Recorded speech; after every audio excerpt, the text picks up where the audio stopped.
Ces 3 colocataires n'arrivent toujours pas à y croire. Il y a la baignoire normalement qui est là-bas. Face à eux, il y avait leur immeuble, leur appartement qu'ils partageaient. Il y a une bonne partie de ce que j'ai amassé en quelque sorte, que j'ai construit depuis des années. Là, c'est en dessous. Là, c'est une image qui est vraiment assez choquante pour le coup. Et pourtant, je pense qu'il y a déjà beaucoup de choses qui ont été déblayées. Gaspard, Thibaut et Constantin nous racontent cette nuit où tout a basculé. Il est 3 h du matin samedi. Thibaut rentre chez lui et découvre dans le hall de l'immeuble que le mur est déformé. L'immeuble a bougé. Puis après, on se rassemble, on se pose en petite cellule de crise, en petite réunion, et on se demande quelle est la bonne action à prendre. J'aurais jamais été dormir sur mes 2 oreillers si j'avais pas demandé à quelqu'un bah oui, c'est bon, ou alors non, ça craint un peu. Donc, fallait quand même faire quelque chose. Les 3 étudiants préviennent les pompiers. La plupart des occupants du bâtiment sont évacués. Ils sont considérés comme des héros, un terme qu'ils refusent. Héros, on trouve ça un peu fort quand même. Après, c'est vrai que du coup, par notre action, il y a des vies qui ont été sauvées. Mais nous, on ne l'a pas fait en se disant on va sauver des vies, on n'est pas rentré dans un immeuble non plus en flammes. 6 heures plus tard, leur immeuble et le bâtiment voisin s'effondrent. Un homme a trouvé la mort. Les futurs ingénieurs veulent connaître les causes de l'accident, d'autant qu'ils n'ont jamais rien constaté auparavant. Il était dans son jus, il y avait pas on voyait pas vraiment de problème de structure. C'est un vieil immeuble comme il y en a plein à Lille, donc il y avait vraiment aucun signe qui pouvait laisser penser que ça allait s'écrouler comme ça. Ils espèrent retrouver un logement rapidement. La maire de Lille leur a promis son aide.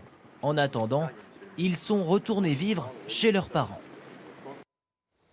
Et au-delà de ces 3 étudiants, ce drame a choqué toute une ville, tout un quartier. Aujourd'hui, les habitants et les commerçants veulent comprendre pourquoi ces 2 immeubles se sont effondrés. L'enquête se poursuit. On fait le point avec Sébastien Ambert et Thierry Chartier. Ce matin, le périmètre de sécurité est totalement bouclé encore. Sur place, à l'endroit de l'effondrement des 2 immeubles, rien n'a bougé depuis hier, le temps de l'enquête. Le quartier de la rue Pierre-Mauroy est groggy. Marion habite un immeuble juste en face de ceux qui se sont effondrés. On se dit ça aurait pu être nous parce que c'est juste en face. Donc le sol est le même et nous, ça nous arrive de voir des petites fissures qui se font chez nous aussi. Un peu plus loin, ce salon de coiffure. Samedi, l'électricité a été coupée une partie de la journée. Ce matin, le salon a pu rouvrir. Mais Marie-Lou, la coiffeuse, est inquiète. C'est vrai qu'on a quand même peur que ça bouge à force, étant donné en plus que l'île, c'est dans un marécage, donc c'est hyper humide. Ouais, je pense qu'une expertise devra être faite très rapidement. Ouais. Du côté de l'enquête, beaucoup de questions sont encore sans réponse. En milieu de matinée, le ministre délégué au logement s'est rendu sur place. On sait désormais que c'est le mur porteur au milieu des 2 immeubles qui s'est d'abord gondolé avant de s'écrouler, entraînant dans sa chute les 2 bâtiments. Donc personne ne pouvait prévoir ce drame. Les jeunes nous le disaient quelques heures avant, il n'y avait aucun signe avant-coureur de ce qui pouvait arriver. Vendredi, dans la nuit, un seul immeuble avait été évacué, le 44, pas celui d'à côté. Immeuble dans lequel dormait Alexandre Klein, ce médecin, qui s'était fait prêter un appartement pour la nuit.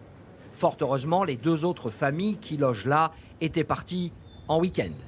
Les immeubles n'étaient pas considérés comme insalubres, contrairement à beaucoup d'autres qui sont sous surveillance.